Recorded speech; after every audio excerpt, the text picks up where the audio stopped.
Banyarwanda, Banyarwandakazi, ni Mupende nanone ukomeje ikiganiro muri za series nabasezeranije, niyemeje kubagezaho amakuru y'amateka nagize mu ruhare, amateka y'intambara y'abana b'Abanyarwanda bari baheze imahanga myaka hafi ko bakaba 40, tukajya kurwana intambara tugamije gucyura impunzi bene wacu ba data ba sogokuru dukomokaho, regardless y'ibindi byose baje kubakaho bya politiki, byita politiking. Indi migereka yose buriya yaje ni politiki. Twacyuraga Abanyarwanda bari baraheze imahanga, abandi barabahakaniye kugaruka mu gihugu cyabo. Ibindi byagenderaga kuri ibyo. Iyo ntambara rero yabaye amahano yose tuvuga, amahano akorwa abafite grip banangiye gutegekesha igitugu mu gihugu cy'u Rwanda uyu munsi, akaba ari nabyo byabagejeje ku gihugu ku butegetsi bariho bafashe badashaka kurekura uyu munsi. Akaba ari niyo mpamvu izi mpfu za bagenzi bacu baguye kuri urugamba n'amateka y'ibyabereye muri urugamba rwose rwatumye hariho u Rwanda rw'uyu munsi. Ndavuga politiki y'ubura u Rwanda uyu munsi. Ibintu byose byagize ubwiru bigirwa n'abantu babiri. Ni enterprise yahijakizwe n'abantu babiri, nangwa batatu, nangwa akazu gato just kazengurutse Kagame. Niyo mpamvu mubona barwanye intambara bose biteye agahinda Abanyarwandakazi, Bahutu batw'Abatutsi, kubona barwanye hariya muri FPR twitwa ko tugiye kujyana ubumwe n'ubwiyunge, tujyanye Abanyarwanda banze bakunze bari ko bemera buriya byari banze bakunze ko tugomba kubana kuko ni iwacu seto, nta kindi cyarengaga icyo. Rero kubona Kagame yari twikira ibyo bintu byari bidutwaye, byari biri genuine ko nawe raga ko ari byanze bikunze ko tugomba gutaha. Niko byajya kurangira imyaka 10 50 y'abijana, byajyaga kurangira intambara yatangira abantu bageze iwabo. N'Imana ntiyajya kubyemera uko twari twahagurutse. Rero Kagame n'ubusambo bwe n'ubugome bw'indenga kamere yasizinze this opportunity, arica kubera ko arazi ko nyine niko azagera ku butegetsi. Rero nkomeje series mvuga iby'urupfu rwa nyakwigendera Rwigema n'ibikorwa byabikurikiye ku rupfu rwe ku itariki ya 2 n'iminsi mikeya yakurikiyeho kugira ngo abantu barusheho gusobanukirwa, hatazagira wongera kujijwa atega amatwi uriya muzindaro wa Kagame kabarebe basangiye kumena amaraso yaba barimo bavuga. Ubu nyuma y'imyaka 33 bari abavandimwe bambu ubuzima, bakaba batukwa, bakaba bakwenwa, ndetse n'ingabo zatangiye zarwanyira intambara y'amezi 2 ya mbere Kagame atari yatunguka. Mujye mwumva ntabwo igivugwa ntishobora kuvugwa. Habaye byinshi cyane mu mezi 2 kuva mu Kwakira itariki ya mbere kugera nibura mu kwa 11 hari ibikorwa byinshi cyane hari abaye n'Abanyarwanda baguye muri intambara, abayobozi beza cyane bakamanda benshi cyane. Ntibajya bashaka no kubavuga amazina, ntibajya bavuga nuko byagenze kuko ngo si intambara ya Kagame. Buriya mujye mwumva barituka, buriya barayivuma. Hari n'abayirwanya mu Rwanda bafite agahinda bavuga ati badakumva badakwiriye no kuba mu Rwanda kuko barayivuma, wajya ngo ari intambara y'abasazi, ya intambara y'ibicucu gusubiza ko Rwigema bangize igicucu, bayingana bamugira igicucu, Bunyenyezi bamugira igicucu. Ni kuki bagira abantu bose batangije iriya ntambara ari bo initiatinze bakaba ibicucu. Rero turakomeza nkuko nabibasobanuye mu biganiro byahise byinshi, birimo imbuga nka BBC,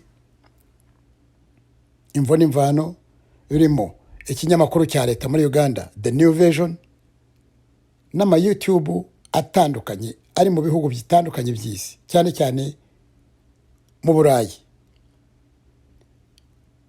Ibi mvuga nari ofisiye bagande baravuga ngo ushize imirimo, ndi umwe muri ofisiye bambutse uriya mupaka bizewe ko bagiye kurwanira intambara, bagiye kuyobora abasirikare apana gukora ibindi, bagiye kurwanisha abasirikare babayobora ku rugamba.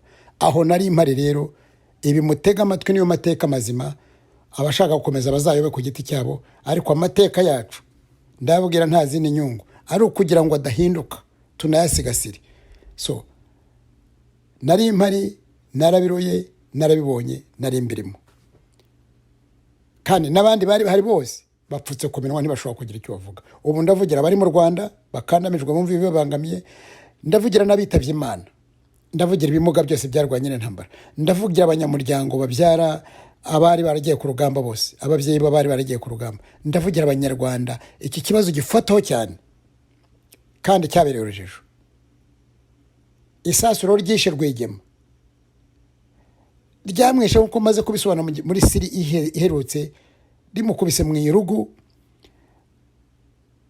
rimwahuranya mu kananwa, biragatanyaguza. Nuko byapfuye, nabibonye bugira kabiri. Iyo umurambo batari bambutse ngo bajyane Uganda aho bagiye kubika. Gihamya rero cyabyo niki, nuko Rwigema avanywe aho yarasiwe haruguru yanjye mu gasozi, bamuzana ku muhanda, tumushyira muri Land Rover ubona uteni y'umweru.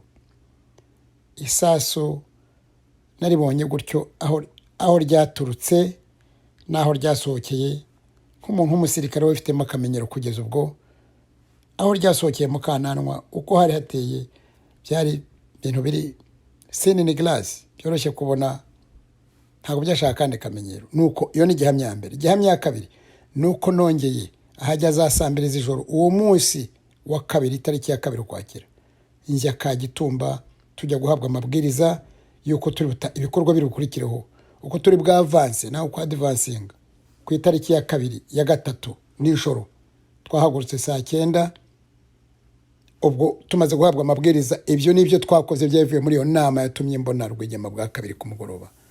Saa 9 twarahagurutse, ijoro rishira kuwa gatatu, saa 9 ni kwa rishira saa 6 z'ijoro. Ku saa 9 z'ijoro ari itariki ya gatatu nibwo twahagurutse dufata inzira. Saa 11 twageze Nyabweshongwezi, aha niho twakora imyiteguro ya gisirikare, kongera gusubira mu basirikare kubasuzuma, gusuzuma intwaro dufite, maze duhita twicamo cyangwa twigabamo imitwe ibiri.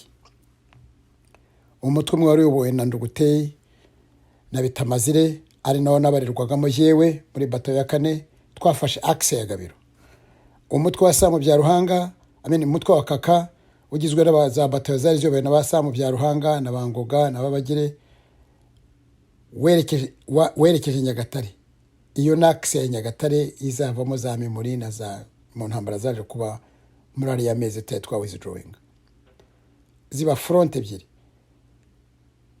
Ibyo navugaga rero, nkuko gisa Fred Rwigema yari yarabiteganije mbere n'ubundi, Bunyenyezi ubwo yakomeje kuba ari we mukuru wa za operations cyangwa se operation command. Izo nizo nshingano yakomeje kugeza umunsi apfa. Bayingana wari usanzwe ari vice president wa kabiri w'icyama cya RPF, yahise akaba inshingano z'umuyobozi mukuru w'ingabo ku rugamba. Ni nako nyakwegenera Fred Gisa yari yabiteganije. Ibyo bajya bavuga ngo nta migambi twari dufite, nta twabikoraga mu bwisho mu Buganda, ariko twari well coordinated, twaravuganaga, buri umwe yarazi icyo azajya gukora nitwambuka. Niyo mpamvu Bunyenyezi yahawe task yo kujya gufungura umupaka. Ibyo byose ni inshingano za operation command no gutangira operations. Rero amagambo mabakomeye yuzuye ibitutsi, yuzuye agasuzuguro n'agashinyaguro y'Akabarebe, avuga ko abasirikare b'inkotanyi batangije intambara ari abasinzi,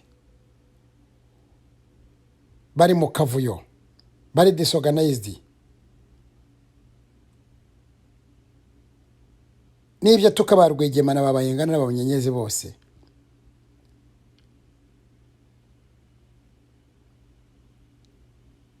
Nivyerekana iriya migambi y'ubugambanyi bagiriye bariya bagabo, akaba ari byo byakamiye Kagame na Kabarebe n'abandi bose bari bafitemo uruhare.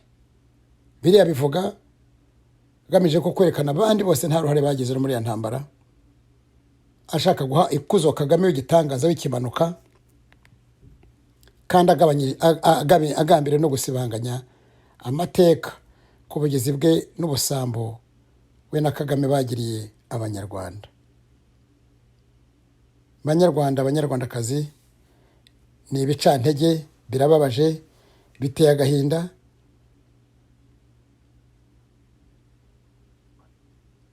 Nabyo iyi conspiracy uko yakozwe n'ukuntu bakomeje kwivuga nyuma y'imyaka 33, ni ibintu nabyo bikwiriye kuzajya mu mateka. Burya amateka ni ibibi n'ibyiza, ni buri kintu cyose detail no guconnectinga dots ya kahise.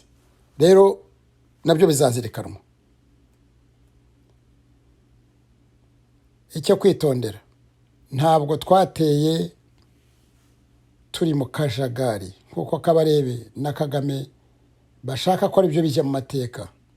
Nta basinzi badandabiranaga ku rugamba twari dufite. Banyarwanda, abanyarwandakazi, inkotanyi nkuru twatangira na iriya ntambara, mwavuye mu gisirikare, mwakumugariye muri kiriya gisirikare, abakikirimwo icyo gisirikare cyahindutse RDF, igisirikare twubatse.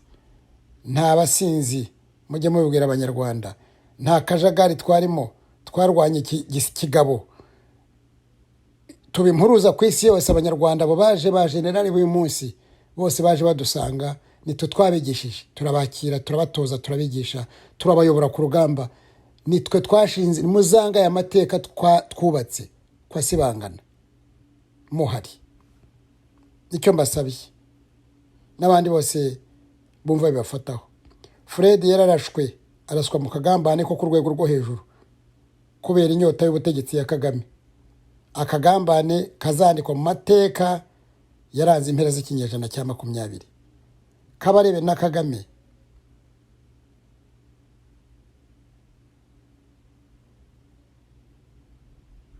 baza ingaruka zabyo n'ubu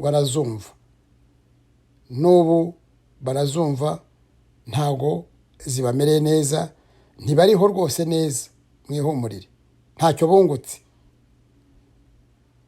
Rero Fred Gisa wari wiyise Rwigema mu ntambara zose yarwanye, ntigeze ahubuka, ntigeze yigemurira umwanzi nk'uko Kabarebe babivuga. Ntiyateye nta migambi afite nk'uko bihora bivugwa buri munsi bigashyirwa mu mateka. Ayo mateka ni muyange abasirikare twarwananye, inkotanyi mwese z'uburyo bwo rwose, abanyamuryango ba RPF bakiriho, mwange ko ibinyoma by'abari babisha bigiraho bifata muri uru rubyiruko barimo kwangiza bagaburira uburozi. Kabarebe namwe na Kagame, ese mwumva kurwana n'imyuka y'abari abantu banyakwigendera bapfuye mu myaka 30 ishize, 33, mwumva yabamarira iki? Si uburwayi? Iyo si inkeke? Banyarwanda, abanyarwandakazi, Rwigema yapfiriye ku myaka 33 y'amavuko. Uyu munsi imyaka 33 ishize Rwigema yitabye Imana. Murareba ibirimo kumuvugwaho, ni ibitangaza. Ariko nabasabaga ko twese hamwe twibukanya kwigendera Rwigema n'abagenzi bunyenyezi n'abayengana, tukabashyira mu maboko y'Imana kubera ibyiza bakoreye abanyarwanda. Iyi rero subject y'ubwicanyi y'abayobozi ba mbere b'inkotanyi ikomereye Kagame cyane, kuko nigaragaza ubugome n'ubusambo bwe, akaba ari nayo yamugejeje ku butegetsi. Kabarebe we ni igikoresho. Kwica Rwigema, Kabarebe nibyo byamugize generali, kandi amaze kwica yagiye mu bwihisho, yagiye habona ari uko sebuja Kagame avuye Kampala amaze kumva ko tugiye gukora withdraw tubifashwemo n'abagande. Kabarebe ntiyari yongeye kuboneka, dore ko nta nubwo yarazwi cyane n'abantu, yagarutse mu kavuyo acengera epfo mukagera muri training wing, amarayo nk'iminsi 3. Sebuja amaze kuza, Kagame yagiye iwe muri withdraw. Ubwo Kabarebe yahise asanga Sebuja barabana, basangira umusaruro w'ibikorwa byabo by'ubugizi bwa nabi. Kabarebe ni umukozi wo mu nzu kwa Kagame na bwubu. Nzakomeza kurwanya akarengane mpereye kuri aya mateka yacu twikoreye, ariho agorekwa tugihumeka. Nariyangiye. Ngiyo impamo nyakuri y'amateka y'urupfu rwa Rwigema, Gisa, intwari yacu, kiongozi mwiza cyane wakundwaga mu karere no mu Rwanda. Umunyarwanda agira ati ararekwa ntashira. Iyi nkuru nayo narayivuze inshuro nyinshi nkuko nabivuze mu binyamakuru, mu maradiyo, ariko bongeye barayisembura nkuko abababaza abandi banyarwanda bose bumva iyi nkuru icurikwa, nanjye bansembuye bitumya nyibazanira. Rero za seri ziracyakomeza, nzongera ubutaha. Mugira amahoro, Imana ibarinde.